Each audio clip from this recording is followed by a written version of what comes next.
सुधांशु पांडे, निधि शाह और पारस कलनावत ने फिर एक बार अनुपमा शो छोड़ने को लेकर दिया बयान।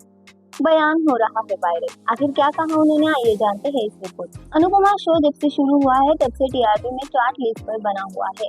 हर दफा शो की स्टोरी लाइन को दर्शक काफी पसंद करते हैं, हर किरदार पर इतना ही प्यार लुटाते हैं। लेकिन पिछले कुछ वक्त से देखा जा रहा है कि अनुपमा शो को कई एक्टर्स ने छोड़ दिया है, जिसके बाद उसको लेकर काफी कंट्रोवर्सी भी हुई है। तो सबसे पहला नाम इसमें था पारस कन्नामत का, जहां उन्होंने ये शो तो छोड़ दिया था, जिसके बाद वो लगातार कई बयान दिए थे कि अनुपमा के सेट पर माहौल ठीक नहीं है।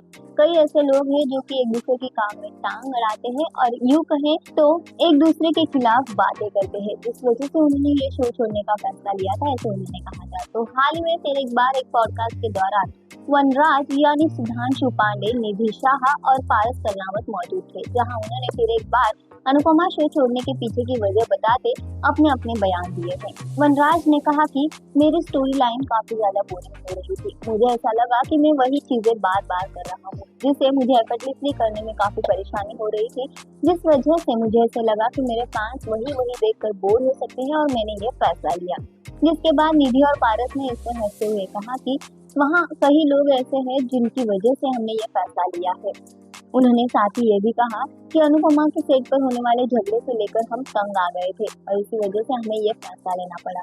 उन्होंने नाम का जिक्र तो नहीं किया, लेकिन उन्होंने कहा कि हम किसके बारे में बात कर रहे हैं हम तीनों को पता है और ऐसे कौन लोग हैं वो हम जानते हैं। आगे निधि ने अपने एक्सपीरियंस के बारे में बात करके बताया, तो साथ ही ये भी कहा कि वनराज का किरदार निभाने के लिए सुधांशु पांडे को काफी मेहनत करनी पड़ती थी। वो एक दिन में 4 से 5 पेन किलर लिया करते थे। उनकी स्क्रिप्ट काफी लंबी होती थी और इस वजह से उन्हें काफी ज्यादा मेहनत करनी पड़ती थी, लेकिन वो कभी भी पीछे नहीं हटते थे। और वही वजह थी कि एक साथ काम करने के बाद अब कुछ वक्त के बाद उनके बीच अनबन होने लगी थी। सेट पर काफी माहौल खराब था, जिस वजह से तीनों ने ही अपने अपने हिसाब से शो छोड़ने का फैसला ले लिया था। फिलहाल तो अनुपमा शो काफी ज्यादा कंट्रोवर्सी का भी हिस्सा हो रहा है। अब देखना होगा कि इन सारी बातों पर अनुपमा की मेकर्स की ओर से कोई रिएक्शन आता है या नहीं। आपका क्या है कहना इस पूरी रिपोर्ट पर, हमें कमेंट करके बताएं और ऐसे टेलीविजन के लेटेस्ट गॉसिप्स और अपडेट्स के लिए टेलीपोस्ट के साथ बने रहिए। लाइक शेयर सब्सक्राइब जरूर कीजिए।